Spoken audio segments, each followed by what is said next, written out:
Hello friends. अब हम लोग समझेंगे पोस्ट फर्टिलाइजेशन के बारे में। इसमें हम लोग देखेंगे डेवलपमेंट ऑफ एम्ब्रियो। तो डेवलपमेंट जो एम्ब्रियो का होता है आफ्टर सिंगेमी, जब एग जो है वो स्पोर बन जाता है, जाइगोट बन जाता है, तो इसका जो है डेवलपमेंट होता है। और इसका डेवलपमेंट कुछ इस प्रकार से होता है। जो फर्स्ट डिवीजन होता है उस स्पोर में वो होता है ट्रांसवर्स, और ट्रांसवर्स डिवीजन के बाद इसमें एक टर्मिनल सेल बनती है और एक जो है बनती है बेसल सेल। इसमें जो टर्मिनल सेल है वो फूल जाती है और हास्टोरियल सेल का फॉर्मेशन करती है। बीच में जो है वो सस्पेंसर सेल डेवलप होती है। नीचे की जो सेल्स होती हैं वो जो है 5 से लेकर 10 सेल तक की जो है ये सस्पेंसर सेल है। इसके बाद जो नीचे की जो सेल है वो हमारी हाइपोफाइसिस कहलाती है, और इसमें कई सारे डिवीजन होते हैं। ये सेल जो है फर्दर जो है आगे चल करके कोटिलिडॉन्स का फॉर्मेशन करती हैं। सस्पेंसर सेल जो होती हैं वो बाद में समाप्त हो जाती हैं, डिस्ट्रॉय हो जाती हैं जब रेडिकल का फॉर्मेशन होता है। यहाँ पर जो सेल डिवीजन होता है जब 8 स्टेज में आ जाता है तो ऑक्टेट स्टेज कही जाती है। इसमें जो 4 अपर सेल होती है वो बनती है प्लेम्यूल और कोटिलिडॉन से बदल जाती है। जो 4 लोअर मोस्ट सेल होती हैं वो इपीबेसल और जो वो बन जाती है हाइपोकोटाइल और रेडिकल बदल जाती हैं। अब ये जो सेल्स होती हैं, अब यहाँ पर इनमें फर्दर जो है डिवीजन जो होगा वो पेरिक्लिनर डिवीजन होगा, और पेरिक्लिनर डिवीजन में जो बाहर की जो लेयर होगी वो एपिडर्मिस का फॉर्मेशन करेगी।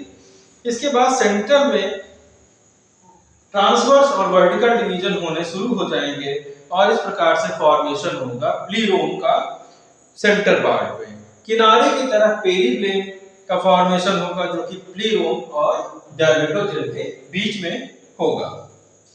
जो एंडोस्पर्म होता है वो बहुत ज्यादा इंपॉर्टेंट है, क्योंकि ये प्रोवाइड करता है फूड एम्ब्रियो को।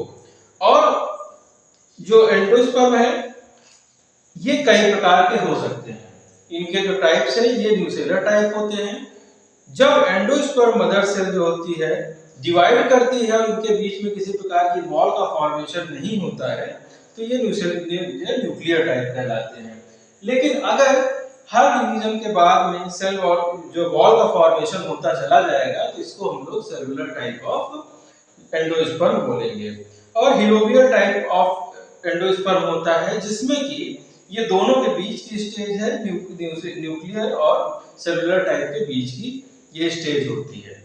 जो सीड होते हैं वो एंडोस्पर्मिक हो सकते हैं और नॉन एंडोस्पर्मिक सीड हो सकते हैं। कुछ जो सीड होते हैं उनमें जो एंडोस्पर्म होता है वो परमानेंट पाया जाता है, जैसे कि कैस्टर। इसमें जो जब तक का जर्मिनेशन और सीड नहीं होगा तब तक का एंडोस्पर्म इसके अंदर पाया जाता है। इस प्रकार के जो सीड होते हैं इनको एंडोस्पर्मिक सीड या एल्ब्यूमिनस सीड बोलते हैं। नॉन एंडोस्पर्मिक सीड वो सीड होते हैं जिसमें जैसे कि पाइजम है या कुकुरबिट्स है। इसमें जब एम्ब्रियो ग्रो कर रहा होता है तो एंडोस्पर्म जो है इसमें खत्म हो जाता है, तो मैच्योर सीड में एंडोस्पर्म नहीं पाया जाता।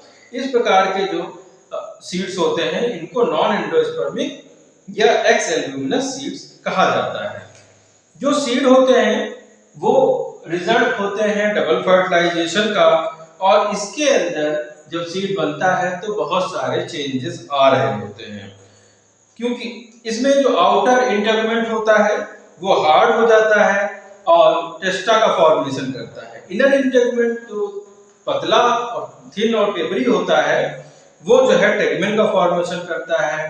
पॉइंट ऑफ अटैचमेंट जो होता है वो फ्यूनिकल जो होता है ओव्यूल का, वहां पर एक स्कार पड़ जाता है। बाद में फ्रूट जो है यहीं पर यहां से फ्रूट है वो डी अटैच होता है।